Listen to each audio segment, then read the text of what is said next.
എല്ലാവർക്കും നമസ്കാരം. എൻ്റെ പേര് ഉമാദേവി. എല്ലാവർക്കും എൻ്റെ ചാനൽ ഉമാ മഹേശ്വരത്തിലേക്ക് സ്വാഗതം.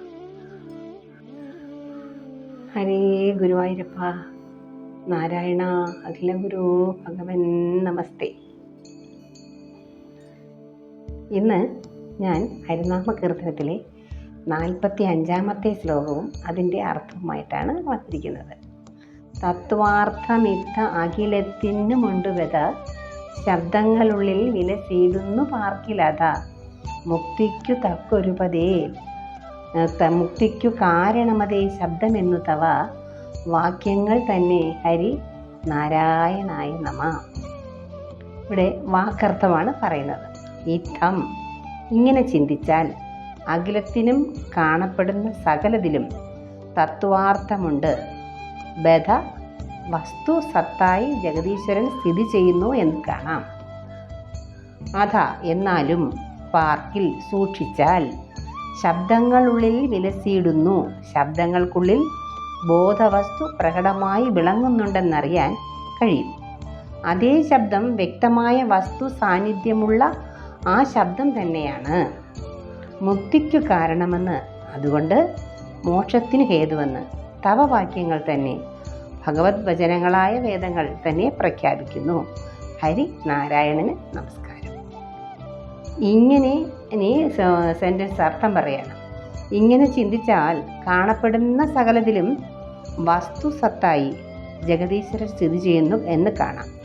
എന്നാൽ സൂക്ഷിച്ചാൽ ശബ്ദങ്ങൾക്കുള്ളിൽ ബോധവസ്തു പ്രകടമായി വിളങ്ങുന്നുണ്ടെന്നറിയാൻ കഴിയും.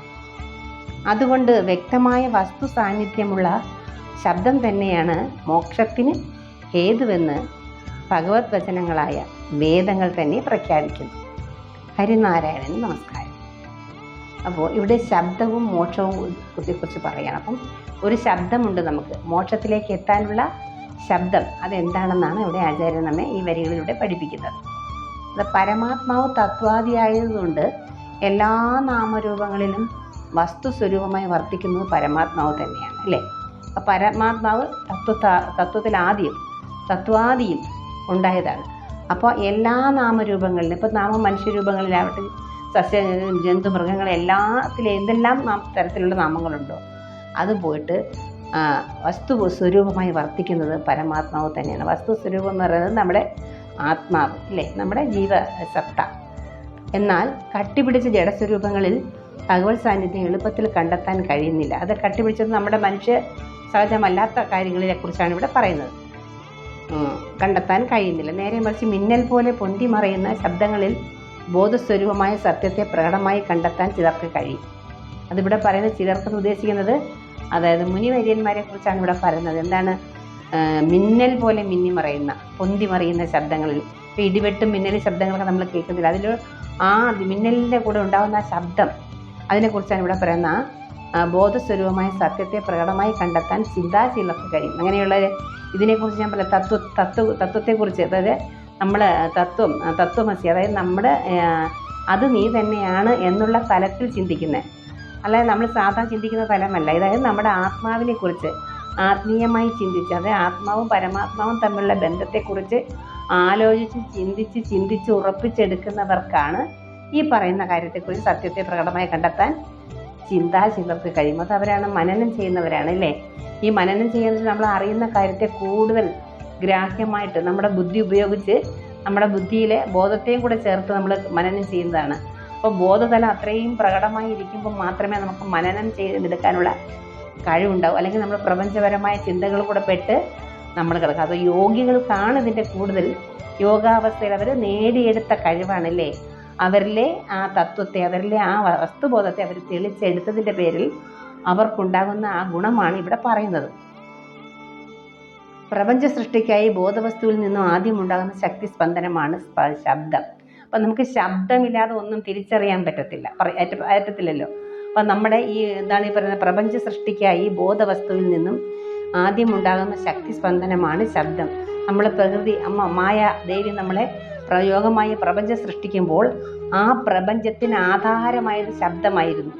ശബ്ദം ഉണ്ടെങ്കിൽ മാത്രമേ ആ സ്പന്ദനം നമുക്ക് അറിയാനും കേൾക്കാനും ഒക്കെ കഴിയുള്ളൂ, അല്ലേ?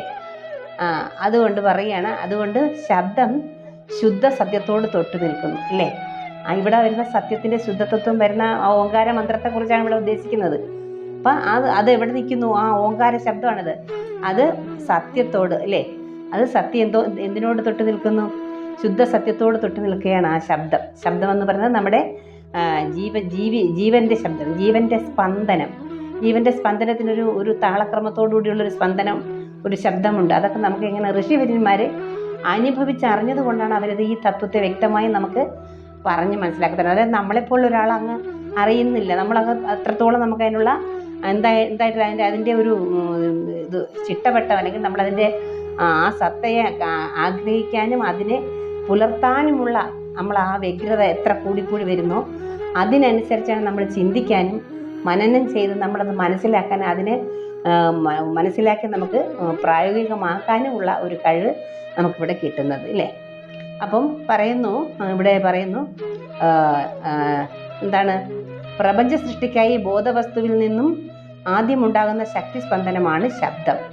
അതുകൊണ്ട് ശബ്ദം ശുദ്ധ സത്യത്തോട് തൊട്ടു നിൽക്കുന്നു എന്ന് കാണേണ്ടതാണ്. ശുദ്ധ സത്യം എന്നുള്ള പരബ്രഹ്മം അന്തർമുഖമായി ഉള്ളിലെ സൂക്ഷ്മ ശബ്ദ തരംഗങ്ങളുടെ ഉറവിടം ഒരാൾ തിരയുമെങ്കിൽ ബോധത്തിൽ നിന്ന് ആണ് ശബ്ദം ഉത്ഭവിക്കുന്നതെന്ന് കണ്ടെത്താൻ കഴിയും. ഇപ്പോൾ നമ്മുടെ എല്ലാം എന്താണ്?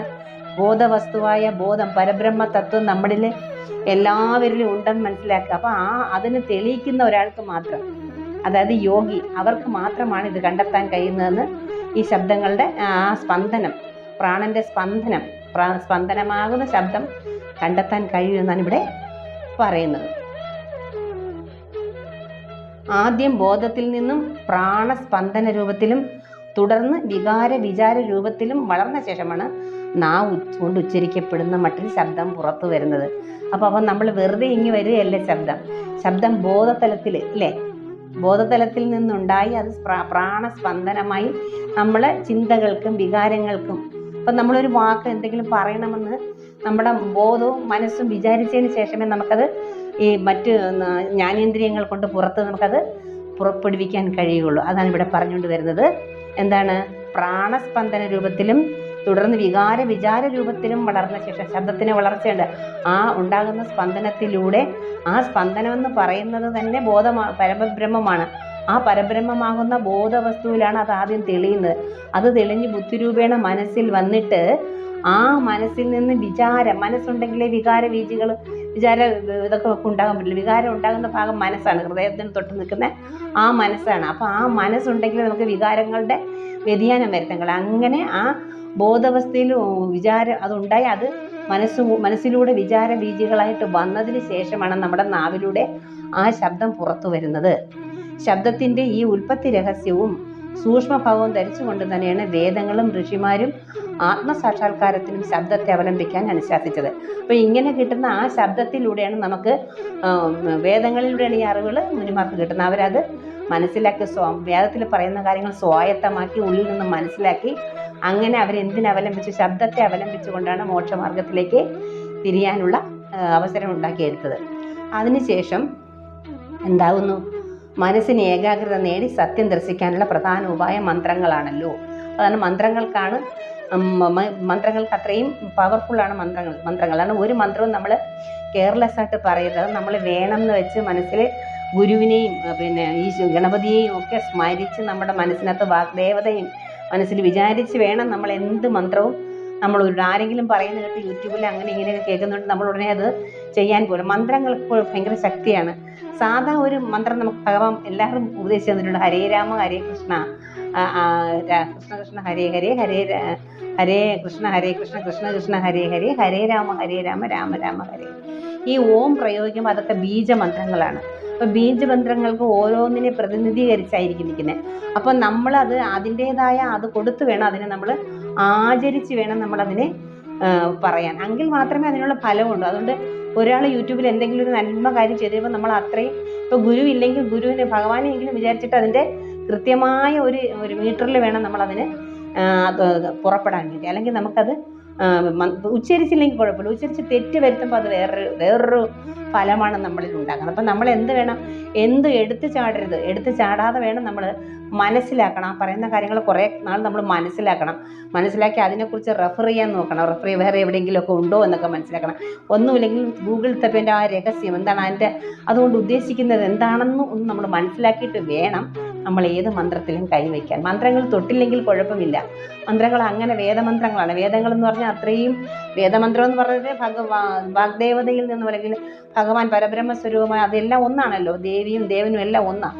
അപ്പോൾ ആ പരബ്രഹ്മ സ്വരൂപത്തിൽ നിന്ന് വന്നതാണ് ഈ ഇത്. അതിൽ ഋഷിമാരായിട്ട് വന്നതും ആദ്യം വന്നിരിക്കുന്ന ഋഷിമാരൊക്കെ സാക്ഷാൽ മഹാവിഷ്ണുവിൻ്റെ ഇതാണെന്നാണ് പറയുന്നത്. അപ്പം വിഷ്ണു ഭഗവാന്റെ ഗുരു പരമ്പരയിൽ നിന്നാണ് ഇതെല്ലാം വന്നിരിക്കുന്നത്. അപ്പോൾ ഈ വേദങ്ങളൊക്കെ ഈ ഗുരുപരമ്പരയിൽ നിന്നാണ് നമ്മൾ അറിയപ്പെടുന്നത്. ഉപനിഷത്തുകളും വേദങ്ങളും ഒക്കെ അവർ മനസ്സിലാക്കി അതിൽ നിന്നുമാണ് നമുക്ക് ഈ കാര്യങ്ങളൊക്കെ പറഞ്ഞു തരുന്നത്. അപ്പോൾ ഇവിടെ വീണ്ടും പറയുന്നത് ഉൽപ്പത്തി രഹസ്യ പ്രാണസ്പന്ദനത്തിന് പ്രധാനപ്പെട്ട ഘടകം എന്താണ്? ശബ്ദമാണ്. ശബ്ദത്തിനെയാണ് ഇവിടെ പറയുന്നത്. ഈ ശബ്ദത്തിനെ പറഞ്ഞുകൊണ്ടിരുന്ന ഈ ശബ്ദം വേദങ്ങളിലൂടെ മന്ത്രരൂപങ്ങളായിട്ടാണ് മുനിമാരത് മനസ്സിന് ഏകാഗ്രത നേടി ആത്മസാക്ഷാത്കാരത്തിന് വേണ്ടി ഉപയോഗിച്ചത്. എന്നിട്ട് സത്യം ദർശിക്കാൻ. അപ്പം ഈ മന്ത്രം ജപിച്ചിട്ട് ഓങ്കാരമാണ് ഇവിടെ പ്രണവ മന്ത്രമായിട്ട് പറയുന്നത്. അപ്പം ഇതിലൂടെയാണ് സത്യം ദർശിക്കാൻ മുനിമാർക്ക് കഴിഞ്ഞത്. അതുകൊണ്ടാണ് അവർ ആ സത്യങ്ങൾ, സത്യബോധങ്ങൾ ഇവിടെ നമ്മളെ അറിയിച്ചു കൊണ്ടിരിക്കുന്നത്. മന്ത്രങ്ങൾ ശബ്ദരൂപങ്ങളാണെന്ന് പറയേണ്ടതില്ലല്ലോ. മന്ത്രം ശബ്ദത്തിലൂടെ നമുക്ക് പറയാം. ശബ്ദത്തിൻ്റെ പ്രാധാന്യം, ശബ്ദത്തിലൂടെ മാത്രമാണ് ഈ മന്ത്രങ്ങൾ നമുക്ക് പറയാൻ കഴിയുന്നത്. ഈ മന്ത്രങ്ങളുടെയും അർത്ഥങ്ങളും കാര്യങ്ങളും നമ്മൾ മനനം ചെയ്ത് മനസ്സിൽ ബോധതലത്തിൽ നിന്ന് വരുന്ന ഇത് മനസ്സിലൂടെ അതിൻ്റെ അർത്ഥവും കാര്യങ്ങളും ഒക്കെ നമ്മൾ മനസ്സിലാക്കാൻ ശ്രമിച്ചിട്ട് വേണം നമ്മൾ ഒരു കാര്യം ചെയ്യാനായിട്ട് പുറപ്പെടും. അപ്പം എല്ലാവർക്കും അതിൽ നിന്ന് നേടിയെടുക്കാമെന്ന് ഒരിക്കലും ധരിക്കരുത്. കാരണം അതിൻ്റേതായ ചിട്ടവട്ടങ്ങളിലൂടെ, അതിൻ്റേതായ ഉപാസനകളിലൂടെ, അതിൻ്റേതായ ഗുരു സാക്ഷാൽ മഹാവിഷ്ണു ആ ഭഗവാന്റെ പാതാരവിന്ദങ്ങളിൽ നമ്മുടെ അടിയറവിലൂടെ മാത്രമേ നമുക്ക് ഈ പറയുന്ന ഏത് മന്ത്രങ്ങളായാലും നമുക്ക് സ്വായത്തമാക്കാനുള്ള ഒരു അനുഗ്രഹവും ഭാഗ്യവും ബ്രാഹ്മണരിൽ നിന്ന്, ഇല്ലേ, ഗുരുക്കന്മാരിൽ നിന്ന്, ഇവരിൽ നിന്നൊക്കെ നമുക്ക് അനുഗ്രഹം കിട്ടണം. എന്താണ് ഈ വേദങ്ങളെന്ന് പറഞ്ഞാൽ ഈ പരബ്രഹ്മം തന്നെയാണ്. പരബ്രഹ്മത്തിൽ നിന്നുണ്ടായതാണ്. പരബ്രഹ്മ രഹസ്യം വെളിപ്പെടുത്തുന്നതാണ് വേദങ്ങൾ, ഇല്ലേ? ഇതൊക്കെ ഉപനിഷത്തുകൾ. അപ്പോൾ ഇതൊക്കെ അതിൻ്റേതായ വാല്യൂകളുണ്ട്. അപ്പോൾ അതിനെ മനസ്സിലാക്കാനും ചില ചര്യകളുണ്ട് നമുക്ക്. ഈ ചര്യകളിലൂടെ മാത്രമേ നമുക്ക് ഇതൊക്കെ നമ്മൾ ഇത് പുസ്തകം വായിച്ച് അർത്ഥം പറയുന്നു എന്നതിലുപരി അതിൽ കൂടുതൽ കാര്യങ്ങളുണ്ട്. അപ്പോൾ അങ്ങനെ ആ തലത്തിൽ ചിന്തിച്ചാൽ മാത്രമേ നമുക്കിത് മനസ്സിലാക്കാനും കഴിയും. പ്രാണൻ എന്ത്, പ്രാണസ്പന്ദനം എന്ത്, അതിന് ശബ്ദത്തിൻ്റെ പ്രാധാന്യം എന്ത്, ശബ്ദത്തിൽ വരുമ്പോൾ ശബ്ദം ബോധത്തിൽ ഉള്ളതെന്ന് പറയുമ്പോൾ അത് പരബ്രഹ്മ ശബ്ദം, അത് പ്രത്യേക ഒരുതരം ശബ്ദമാണെന്നും ആ ശബ്ദം എല്ലാവർക്കും കേൾക്കാൻ കഴിയില്ലെന്നും അത് അനാഗത നാദമാണെന്നും ആ നാദ യോഗികൾക്ക് മാത്രമേ അതെങ്ങനെ ഏകാഗ്രതയോടുകൂടി മനസ്സിനെ ഏകാഗ്രതപ്പെടുത്തുന്ന എന്തെല്ലാം കാര്യങ്ങളുണ്ടെന്ന് നമ്മൾ ഓരോരോ പോയങ്ങളിൽ പഠിച്ചു. ഇങ്ങനെയുള്ള എന്തെല്ലാം സവരികളിലൂടെയാണ് കയറി വന്നിട്ട് നേടിയെടുത്ത മുനിമാർ അവർക്കാണ് ഈ സത്യങ്ങൾ വിളിച്ച് പറയാൻ കഴിയുള്ളൂ. അതാണ് അവർ മറ്റുള്ള തലമുറയ്ക്ക് വേണ്ടി നമുക്ക് ദാനമായിട്ട് വെച്ചിരിക്കുന്നത്. നമ്മളെപ്പോലുള്ളവരറിയാം. അപ്പം നമ്മളിത് ഒരു ഈസി മാർഗം, പക്ഷേ ഈസി മാർഗത്തിന് ഭഗവാൻ തന്നിക്കുന്ന ഒരു മാർഗം നമുക്കുണ്ട്. എന്ത്? ഭക്തി മാർഗം. അവിടെ എല്ലാം ഈസിയാണ്. അപ്പോൾ ഭക്തി എന്ന് പറയുമ്പോൾ അവിടെ ഗുരുത്വം ഉണ്ടാവും, ശ്രദ്ധയുണ്ടാവും. ഈ വക കാര്യങ്ങൾ ഒരു മനുഷ്യന് ഉണ്ടായിക്കൊണ്ടുപോകണമെങ്കിൽ ആ ശ്രദ്ധയിലൂടെ നമുക്ക് എന്ത് ഭഗവാൻ നേടിത്തരും? ഈശ്വരനെ നമ്മൾ അകമഴിഞ്ഞ് പ്രാർത്ഥിക്കാനും സ്നേഹിക്കാനും തുടങ്ങുമ്പോൾ നമ്മുടെ ഈ പറഞ്ഞ ബോധമാകുന്ന ഈശ്വരൻ നമ്മളെ നയിക്കാൻ തുടങ്ങും. അതാണ് ഭഗവത്ഗീതയിൽ ഭഗവാൻ നമുക്ക് ഭക്തരായിട്ടുള്ള തന്നിരിക്കുന്നത്. അപ്പോൾ അവർക്കും ഈ തലത്തിൽ എത്താനുള്ള അവസരമുണ്ട്. അതിൽ ശ്രമിക്കണം. ആ ശ്രമത്തിനും ഉണ്ട് ഒരു ചര്യ, ഒരു നിഷ്ഠ, ഒരു ഉപാസന. അതിലൂടെ മാത്രമേ, ഉപാസനയിലൂടെ മാത്രമേ നമുക്ക് എന്തും വിശിഷ്ടമായത് നേടാം. ഇവിടെ വിശിഷ്ടമായതുകൊണ്ട് പരബ്രഹ്മം തന്നെയാണ്. നമ്മളാരെന്ന് അറിയുന്നു, അത് തന്നെയാണ് നമ്മുടെ വിശിഷ്ടത. അതറിയാൻ ശ്രമിക്കുമ്പോഴേ അതിനുള്ള ആനന്ദം നമുക്ക് മനസ്സിലാവുകയുള്ളൂ. അപ്പം മന്ത്രസ്വരൂപങ്ങളാണെന്ന് പറയേണ്ടതില്ലല്ലോ. ഭഗവത് വചനങ്ങളെ ഉപനിഷത്തുകൾ സത്യോദർശനപരമായെന്ന നിലയിൽ ഏകകണ്ഠമായി ശുപാർശ ചെയ്യുന്നത് അവിടെ പറയല്ലോ ഓങ്കാര മന്ത്രം, ഇല്ലേ? ഈ ഓങ്കാര ശബ്ദമാണ് നമ്മുടെ എല്ലാവരുടെയും പ്രാണസ്പന്ദനത്തിൽ ശബ്ദമായിരിക്കുന്നത്. അതാണ് നമ്മുടെ ഉള്ളിലേക്ക് നമ്മൾ ശ്രദ്ധിച്ചാൽ ആ ഓങ്കാരം മുഴങ്ങുന്നതായി നമുക്ക് കേൾക്കാൻ കഴിയും. അത് എത്രത്തോളം നമ്മൾ ശ്രദ്ധിച്ചാൽ മാത്രമാണ് അത് അത്രത്തോളം ഭക്തി, ശ്രദ്ധ മറ്റു ഉപാസനയുടെ ചര്യകളിലൂടെ നേടിയെടുക്കും പോലെ അഭ്യാസത്തിലൂടെയും യോഗമായയിലൂടെയൊക്കെ എടുക്കുന്നത് പോലെ, യോഗനിഷ്ഠയിലും കൂടെ എടുക്കുന്നത് പോലെ നമ്മുടെ ആത്മാർത്ഥത ഭക്തി. അപ്പോൾ ആത്മാർത്ഥ ഭക്തിയിൽ അവിടെ ഭക്തിക്ക് പ്രാധാന്യം കൊടുക്കും. നമ്മൾ ആഗ്രഹിക്കുന്ന ആ മൂർത്തിയോട് ഭയങ്കര അടുപ്പം ഉണ്ടാകുന്നു. സദാ സദാ സദാ നമുക്ക് ആ ഒരു ബന്ധം ഉണ്ടാകും. ആരെയാണോ നമ്മൾ കൂടുതൽ സ്നേഹിക്കുന്നത് അവരെ നാമം ജപിച്ചാണ് നമ്മൾ നടക്കുന്നില്ലേ, അത് പ്രേമമായിക്കോട്ടെ. അതിനാണ് പ്രേമഭക്തി എന്ന് പറയുന്നത്. ഇവിടെ പ്രേമം പിടിച്ചവർക്ക് പനിയാ, പിജിപ്പേയും പറഞ്ഞുകൊണ്ട് നടക്കും, ആ ആരെ പേരും പറഞ്ഞുകൊണ്ട് നടക്കും. ആ തലത്തിലാവണം നമ്മുടെ ഭക്തി. അതാണ് പറയുന്നത്. പേ പിടിച്ച് നടക്കുന്നതിന് കണ്ണും മൂക്കും ഒന്നും കാണത്തില്ല പ്രേമിക്കുന്നത്. അത്ര സത്യസന്ധതയാണ് അവിടെ. അവിടെ പ്രേമത്തിനെ മാത്രമേ അവർക്ക് കാണാം, സത്യമായ ആ സ്നേഹത്തെ മാത്രമേ അവിടെ കാണാൻ കഴിയുന്നു. ചുറ്റുവട്ടം ഒന്നും കാണുന്നില്ല. അവരൊരു അതീന്ദ്രിയ ലോകത്താണ് യഥാർത്ഥത്തിൽ, അല്ലേ? പ്രേമിച്ച് കഴിയുന്നവരുടെ കണ്ണും മൂക്കൊന്നുമില്ല, എന്തൊക്കെ കാണിക്കുന്ന ആര് കാണുന്നൊക്കെ പലരും പറയുന്നത് എന്താണ് അവിടെ കാണിക്കുന്നതിൽ ഇവരുടെ മനസ്സുകൾ തമ്മിലുള്ള, ആത്മാക്കൾ തമ്മിലുള്ള പൊരുത്തമാണ്. അത് വരുമ്പോൾ അവർ പലതും ഇവിടെ മറക്കുന്നു. അതൊരു തരം അതീന്ദ്രിയ ശക്തിയാണ്, അല്ലേ? ഇവിടെ മറന്നിട്ട് നമ്മൾ പ്രേമമായ ഭാഗത്ത് അത് ഭക്തി തന്നെയാണ്. അതൊരു സ്നേഹം എന്ന് പറയുന്നത് ഹൃദയം നൈർമല്യമാണ്. ആ ഹൃദയങ്ങളോടൊക്കെ ആരെയും നമ്മൾ പ്രേമിക്കുന്നവരെ തമ്മിൽ അകൽത്താൻ ശ്രമിക്കരുതെന്ന് പറയുന്നത്. അത് സത്യസന്ധമായ സ്നേഹമാണെങ്കിൽ നമുക്ക് അവിടെ ആർക്കും അവിടെ കൈവയ്ക്കാനുള്ള അധികാരമില്ല. അതാണ് പ്രപഞ്ച സത്യം. പാർവതി പരമേശ്വര ബന്ധം, രാധാകൃഷ്ണ ബന്ധമൊക്കെ നമ്മളെ കാണിക്കുന്നതാണ്. ഒന്നാണ് വെച്ചാൽ ഒന്നാവുക, ഒറ്റ ലക്ഷ്യം. അതവിടെ പരബ്രഹ്മം എന്നുള്ള തത്വം തന്നെയാണ് ആ സ്നേഹത്തിൻ്റെ കറയറ്റ നിഷ്കളങ്കമായ സ്നേഹമാണെങ്കിൽ. പിന്നെ ആ ഓങ്കാര മന്ത്രമാണ് എന്താണ് ധ്യാനിച്ച് കേൾക്കുന്നത് എന്ന അർത്ഥത്തിൽ ഓങ്കാരത്തെ പ്രണവ മന്ത്രമെന്ന് വിളിക്കും.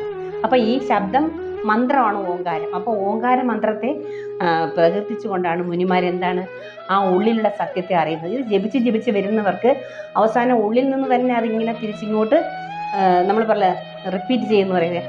നമ്മൾ ഒരു നാമത്തെ എത്രയോങ്കിലും കാലം നമ്മൾ അത് തന്നെ ജപിക്കുകയാണെങ്കിൽ അത് തിരിച്ച് നമ്മുടെ മനസ്സ് ആത്മാവ് നമ്മളിലേക്ക് ഇങ്ങനെ നിശബ്ദമായിരിക്കും തിരിച്ച് കേൾപ്പിച്ച് തരും എന്നുള്ളതാണ്. അനുഭവമുള്ളവർക്ക് അത് മനസ്സിലാവും. അപ്പോൾ ഓങ്കാര മന്ത്രമാണ് നമ്മുടെ മുക്തി മാർഗത്തിന്, മോക്ഷമാർഗത്തിന് വേദങ്ങളാൽ തന്നെ നിഷ്കർഷിച്ചിരിക്കുന്നതെന്ന് മനസ്സിലാക്കിയാണ് മുനിമാരെല്ലാവരും ഈ ഒരു അർത്ഥത്തിൽ ഓങ്കാരത്തെ പ്രണവ മന്ത്രമെന്ന് വിളിക്കുന്നത്.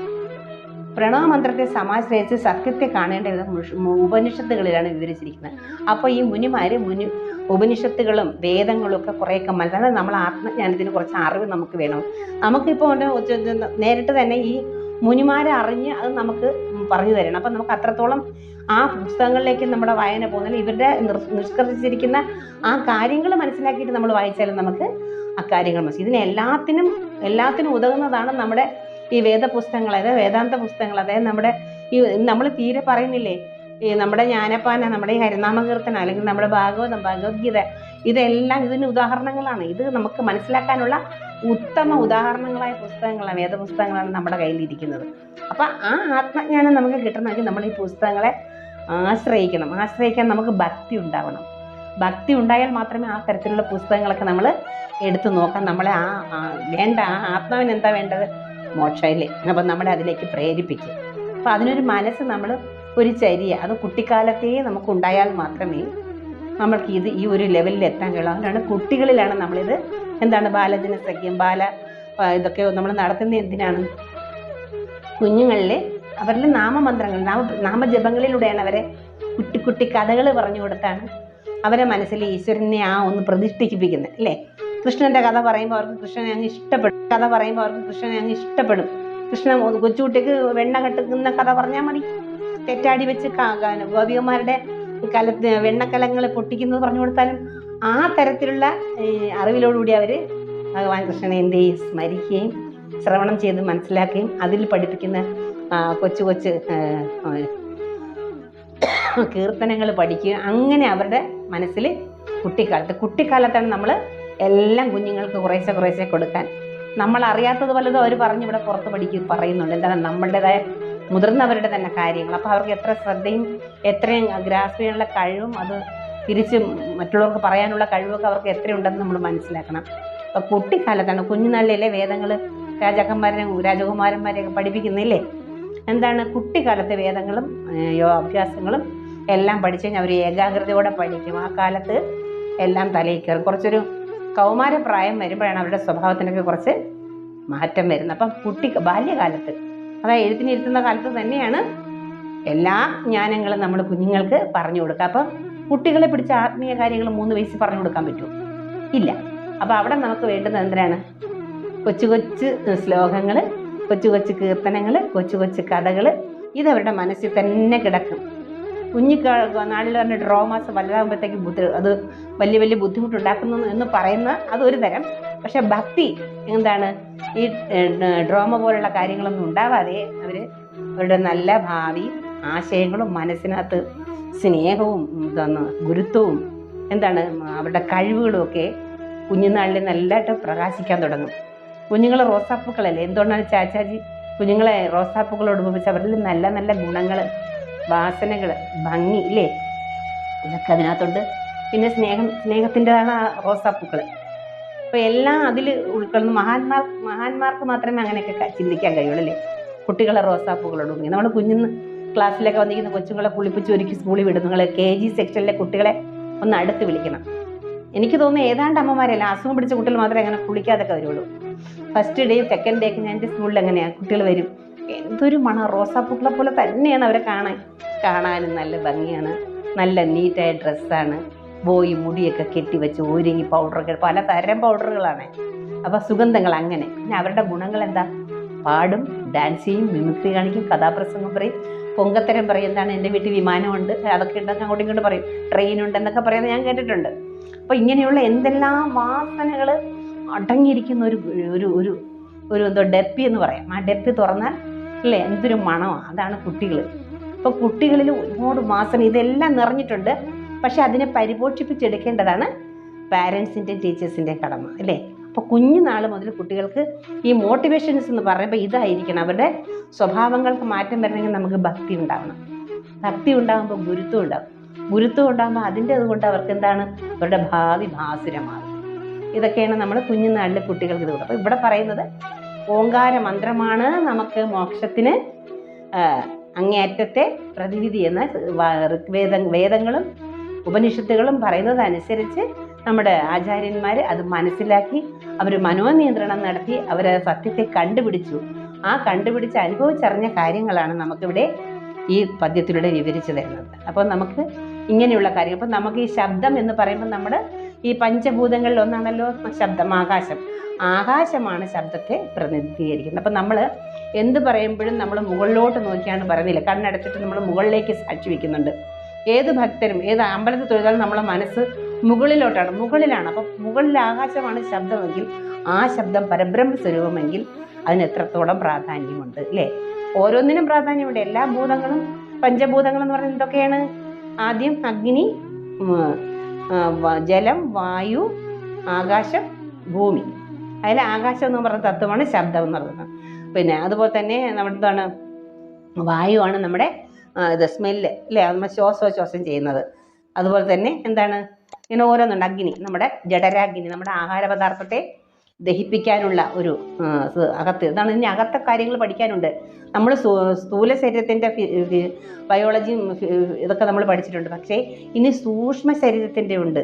അതിൽ വരുന്നുണ്ട് തത്വങ്ങൾ. നമ്മൾ പോലെ 5 5 മുടൻ 6 8 മുടൻ 9 8 മുടൻ 83 7 അതാന്നൊരു ശ്ലോകം നമ്മൾ മുമ്പ് പഠിച്ചു. അതിൽ 5 5 മുടൻ നമ്മളെ പറയുന്നത് നമ്മുടെ ശരീരത്തിൻ്റെ തുടങ്ങണം. നമ്മുടെ ശരീരം എന്ന ജഡവസ്തുവിനെ സൃഷ്ടിച്ചിരിക്കുന്ന കാര്യങ്ങൾ, അതിൻ്റെ തത്വങ്ങളാണ് പഞ്ചഭൂതങ്ങൾ, പഞ്ച ഇന്ദ്രിയങ്ങൾ, ജ്ഞാനേന്ദ്രിയങ്ങൾ, പിന്നെ ഇങ്ങനെ അതിനനുസരിച്ച് ഓരോന്നും ഇങ്ങനെ തത്വങ്ങളുണ്ട്. ഈ തത്വങ്ങളെല്ലാം കൂടി ചേർന്നിട്ടാണ് നമ്മളെ സൃഷ്ടിച്ചിരിക്കുന്നത്. അതിലാണ് നമ്മുടെ പ്രാണൻ വന്ന് പ്രാണസ്പന്ദനം ആദ്യം ഉണ്ടാകുന്നത്. ആ പ്രാണസ്പന്ദനത്തിനൊരു താളമുണ്ട്, ഒരു ശബ്ദമുണ്ട്. അത് ഓങ്കാര ശബ്ദമെന്ന ആകാശമാകുന്ന ആകാശ തത്വമാകുന്ന ശബ്ദമാണ് നമ്മളിൽ പ്രാണൻ്റെ ശബ്ദമായി നിലനിൽക്കുന്ന. ആ ശബ്ദത്തെ ഉപനിഷത്തുകളിലും വേദങ്ങളിലും പറഞ്ഞു കൊണ്ടുവരുന്നു. ഓങ്കാരം എന്നതാണ്. അതാണ് മോക്ഷമാർഗത്തിന് നമുക്കിവിടെ ആത്യന്തികമായിട്ടുള്ള ഒരു മന്ത്രം എന്ന് പറയുന്നത് പ്രണവ മന്ത്രമാണെന്ന്. ആ പ്രണവ മന്ത്രം നമ്മളെ എല്ലാ ജീവജാലങ്ങളിലും, മുൻപത്തെ പദ്യങ്ങളിൽ ഇതുപോലെ പറഞ്ഞിട്ടുണ്ടായിരുന്നു, എല്ലാ ജീവജാലങ്ങളിലും ജീവന്റെ സ്പന്ദനമായി, ആ സ്പന്ദനത്തിൻ്റെ ശബ്ദമായി ഓങ്കാരമായി മുഴങ്ങിക്കൊണ്ടേയിരിക്കുന്നു. അപ്പോൾ നമുക്കിത് കണ്ടുപിടിക്കും. മനുഷ്യരിൽ മാത്രമേ, അതാണ് പറഞ്ഞത്, ബ്രഹ്മാവും ബോധവും ബുദ്ധിയുള്ള ഒരാളെ സൃഷ്ടിച്ചപ്പോഴാണ് കാര്യം സന്തോഷം ഉണ്ടായത്. കാരണം ഈ തത്വങ്ങളൊക്കെ അറിയണമെങ്കിൽ അങ്ങനെ ഒരു തലത്തിലുള്ള ജീവനായിരിക്കണം, ഒരു ജന്മമായിരിക്കണം. അപ്പോൾ അതിനാണ് മനുഷ്യനെ സൃഷ്ടിച്ചതെന്നും മനുഷ്യൻ്റെ ഉള്ളിൽ ഇങ്ങനെ ഈ പറയുന്ന ശബ്ദമാകുന്ന ഓങ്കാരം പ്രാണനിൽ അടങ്ങിയിരിക്കുന്നു. ആ പ്രാണൻ യോഗമായ ശക്തിയായ ഭഗവാന്റെ തന്നെ ശക്തിയാണ് പ്രപഞ്ചം സൃഷ്ടിച്ചിരിക്കുന്നത്. ആ പ്രപഞ്ചം നമ്മളാണെന്നും ആ പ്രപഞ്ചത്തിൻ്റെ യോഗമായ ശക്തി നമ്മളാണ്, എല്ലാവരിലും അതിരിക്കുമ്പോൾ നമ്മളെല്ലാം ഒന്നാണെന്നും നമ്മൾ ആരെ വിവേചിച്ച് കാണാതെ എല്ലാവരുടെ കാര്യങ്ങളും നമ്മൾ ഒരുപോലെ കണ്ട് മനസ്സിലാക്കാനും താരതമ്യം ചെയ്യാനൊന്നും പോവാതെ എല്ലാം ഈശ്വരനാണ്, നമ്മൾ ഈശ്വരനാണെന്ന് അറിയുന്നു. ഇങ്ങനെ പ്രപഞ്ചം മനസ്സിലാക്കുമ്പോൾ പിന്നെ നമ്മുടെ ഈ ചിട്ടകളിലൂടെ ഈ മുനിമാർ പറയുന്നതാണെങ്കിൽ അത്രയും പ്രേമഭക്തിയോട് ഭഗവാനെ ശരണം പ്രാപിക്കുന്നവർക്കും തീർച്ചയായിട്ടും ഈ മോക്ഷത്തിനൊരു ഗതി ഓങ്കാരം തന്നെയാണ്. അത് നമുക്ക് രാവിലെ എണീച്ച് കുളിച്ച് നമ്മൾ ഓങ്കാരം പറഞ്ഞ് ശീലിക്കുകയാണെങ്കിൽ ഈ പറയുന്ന കാര്യങ്ങളൊക്കെ നമുക്ക് മനസ്സിലാക്കാൻ പറ്റും. അത് മനസ്സിലാക്കി അറിഞ്ഞ് നമ്മുടെ ചര്യകൾ നമുക്ക് മാറും, ജീവനിലെ വ്യത്യാസങ്ങൾ നമ്മൾ ഉണ്ടാക്കിയെടുക്കും, മറ്റുള്ളവർക്ക് അറിയുന്ന കാര്യങ്ങൾ പറഞ്ഞു കൊടുക്കും, നമ്മളുടെ മാറ്റം മറ്റുള്ളവരിൽ ഉണ്ടാകും. താനെന്ന ആ അഹങ്കാരഭാവം നമ്മളിൽ നിന്ന് പോവും. നമുക്ക് ഈശ്വരപരമായിട്ടുള്ള കാരുണ്യവും സ്നേഹവും വാത്സല്യവും മറ്റുള്ളവരിൽ ഉണ്ടാകും. അവരെ സഹായിക്കാനും എന്തെങ്കിലും നമ്മെക്കൊണ്ട് സാധിക്കുന്നത് എന്തെങ്കിലും ഒരു പ്രാണന് വേണ്ടി നമ്മൾ ചെയ്യാൻ സന്നദ്ധരായി മാറുകയും ചെയ്യും. അങ്ങനെ തന്നെയാണ് മുനിമാരിരിക്കുന്ന നല്ല കാര്യങ്ങൾ, ലോകമംഗളത്തിന് വേണ്ടി നല്ല കാര്യങ്ങൾ പറഞ്ഞു കൊടുക്കാനും നല്ല രീതിയിൽ പ്രവർത്തിപ്പിക്കാനും ഉതകുന്ന തരത്തിൽ ശരീരം ഇരിക്കവ തന്നെ മുക്തിയായി അവർക്ക് പിന്നെ ജീവിതത്തിലെ ഈ പ്രപഞ്ചം എന്തെന്ന് മനസ്സിലാകുമ്പോൾ പ്രപഞ്ചത്തെ അത്യാഗ്രഹപ്പെടാനും പിടിച്ചു പറിക്കാനുള്ളതല്ല എന്നും സമമാണെന്നും തുല്യമായി എല്ലാവർക്കും ഉള്ളതാണെന്നും പഠിക്കുന്ന സമയത്ത് നമ്മെ മനസ്സിലാക്കുന്നു. നമ്മളെല്ലാം ഒന്നാണ്, നമ്മളെല്ലാം ഇരിക്കുന്ന ഒന്നാണെന്നുള്ള വരുമ്പോൾ നമ്മുടെ ആസക്തി, വികാരം, ആധിപത്യം ഇതൊക്കെ നമുക്ക് കുറഞ്ഞ് നമ്മുടെ സാധാ ഒരു നല്ല മാർഗത്തിലേക്ക് ചരിക്കുന്നു. നല്ല മാർഗം മീൻസ് മറ്റുള്ളവർക്ക് ഉപകാരപ്രദമാകുന്ന ഒരു മാർഗത്തിലേക്ക് നമ്മളെ എത്തിക്കാനും ഇത് സഹായിക്കും. അതാണ് തത്വാർത്ഥ ഇത്ത അഖിലത്തിനു ഉണ്ടുബത ശബ്ദങ്ങളുള്ളിൽ വിലസിയിടുന്നു പാർക്കിൽ മുക്തിക്കു കാരണമതേ ശബ്ദം എന്നു തവ വാക്യങ്ങൾ തന്നെ ഹരിനാരായണായ നമ. ഇതുപോലെ തന്നെ മുമ്പൊരു ഗണപതായേ നമ എന്നുള്ള ആ തായ്ക്ക് ഒരു ശ്ലോകമുണ്ട്. തത്വത്തിനുള്ളിൽ ഉദയം ചെയ്തിരുന്ന പൊരുൾ എത്തിയിടുവാൻ ഗുരുപദാന്തയെ ഭജിപ്പവന് മുക്തിക്കു തക്കൊരു ഉപദേശം തരും. ഇവിടെ മുക്തിക്ക് കാരണം ഇതാണെങ്കിൽ ആ ഉപദേശം തരുന്നത് ഈ കാരണത്തിലേക്ക് നമ്മെ എത്തിക്കില്ലേ. മുക്തിക്ക് തക്കൊരു ഉപദേശം തരും, ജനനമറ്റിയിടും. അതായത് നമ്മൾ ഈ പ്രകൃതിയെ മനസ്സിലാക്കുന്നു, നമ്മൾ ആരെന്നറിയുമ്പോൾ നമുക്കിവിടെ മോക്ഷമായി. പിന്നെ നമ്മൾ ഇതിൽ കിടന്ന് അടിക്കില്ല, നമുക്കിതിലൂടെ ആർത്തിയൊന്നും ഉണ്ട്, നമ്മുടെ എല്ലാ രീതിയിലുള്ള മോഹങ്ങൾ അവസാനിക്കുകയാണ്. പിന്നെ നമ്മൾ ശാന്തരാകുകയാണ്. ശാന്തതയിൽ നമുക്ക് പിന്നെ ഒന്നും അടിക്കാനോ ഇടിക്കാനോ പിടിക്കാനോ പോകേണ്ട കാര്യമില്ല. അവിടെ മുക്തിക്കു കാരണമതേ ശബ്ദമെന്ന് തവ വാക്യങ്ങൾ തന്നെയെന്ന് ഇവിടെ പറയുമ്പോൾ മുക്തിക്കു തക്കൊരു ഉപദേശം തരും ജനനമറ്റിയിടുവെന്നതിന് ഗുരുവിൻ്റെ ഉപദേശം. അപ്പോൾ നമുക്ക് നമ്മളെപ്പോലുള്ളവർ മനസ്സിലാക്കിയത് നമ്മുടെ ആചാര്യനായ എഴുത്തച്ഛൻ ഈ ഹരിനാമ കീർത്തനം എഴുതിയതിലൂടെ ഇങ്ങനെ വായിക്കുന്നവർക്ക് മനസ്സിലാക്കുന്നവർക്ക് അത് മനസ്സിലായി കഴിഞ്ഞില്ലേ. അത് നമുക്ക് മനസ്സിലാക്കുമ്പോൾ നമുക്ക് മുക്തിയായി. ഇനി നമുക്ക് ഒന്നിനോടും ഒരു ബഹളവും ഇല്ല. നമ്മുടെ ആർത്തി അടങ്ങുന്നു. എൻ്റേതെന്ന് എന്ന് പിടുത്തമിടുന്നു. സംഭവിക്കേണ്ടതൊക്കെ സംഭവിക്കും, ആരാലും പിടിച്ചു നിർത്താൻ പറ്റില്ല. ആ സംഭവിക്കുന്നതിനെയൊക്കെ നമ്മൾ ഈ ജീവിതമാർഗത്തിൽ പോകുമ്പോൾ നമുക്കത് പിടിച്ചു നിന്ന് നമുക്ക് രക്ഷപ്പെടണം. കാമത്തിനും മോഹത്തിനും ദാഹത്തിനും വഴിപ്പെട്ട് പോയവർക്ക് എന്ത് വന്നാലും പിടിച്ചു നിൽക്കാൻ പറ്റില്ല. അതൊക്കെ അടങ്ങിയവർക്കാകുമ്പോൾ എന്താവും, ഈശ്വരനെ സാക്ഷാത്കരിക്കാൻ ആഗ്രഹിക്കുമ്പോൾ ഈ എല്ലാ വികാരങ്ങളെയും നമ്മൾ എന്താക്കി തരും ഭഗവാൻ. ആ വികാരങ്ങളെല്ലാം നമ്മളെ സാധിച്ച് മനസ്സിലാക്കി അറിവ് തന്ന് നമ്മളെ മുക്തിയിലെ മാർഗത്തിലേക്ക് നയിക്കുകയും അതിന് വേണ്ടുന്നത് എന്താണെന്ന് പഠിപ്പിക്കുകയും അത് നമ്മൾ ചെയ്യുമ്പോൾ നമുക്ക് എല്ലാ കാര്യങ്ങളും മനസ്സിലാക്കി നമ്മൾ ജീവിച്ചിരിക്കുമ്പോൾ തന്നെ മോക്ഷവും മുക്തരുമായിട്ടുള്ള മാറിക്കഴിയും. ഇതാണ് ഈ പുസ്തകത്തിൽ ഈ വരികളിലൂടെ നമ്മെ ആചാര്യൻ പഠിപ്പിക്കുന്നത്. അതുകൊണ്ട് ഇന്നത്തെ സത്സംഗം ഇവിടെ നിർത്തുന്ന എല്ലാവർക്കും നന്ദി, നമസ്കാരം. അടുത്ത ശ്ലോകവുമായി ഞാൻ അടുത്ത ആഴ്ച വരുന്നതാണ്. എല്ലാവർക്കും നന്ദി, നമസ്കാരം. ഹരേ കൃഷ്ണ. സർവം കൃഷ്ണാർപ്പണമസ്തു. ജയ് ശ്രീ രാധേ രാധേ. നാരായണായ നമ നാരായണായ നമ നാരായണായ നമ നാരായണ നാരായണ സകല സന്താപനാശന ജഗന്നാഥ വിഷ്ണു ഹരി നാരായണായ നമ. തത്വാർത്ഥമിത്തമഖിലത്തിനു ഉണ്ടുബധ ശബ്ദങ്ങളുള്ളിൽ വിലസിടുന്നു പാർക്കിലധ. മുക്തിക്കു കാരണമതേ ശബ്ദമെന്നു തവ വാക്യങ്ങൾ തന്നെ. ഹരി നാരായണായ നമ. നാരായണായ നമ. നാരായണായ നമ. നാരായണായ നമ. നാരായണ നാരായണ സകല സന്താപനാശന ജഗന്നാഥ വിഷ്ണു ഹരി നാരായണായ നമ.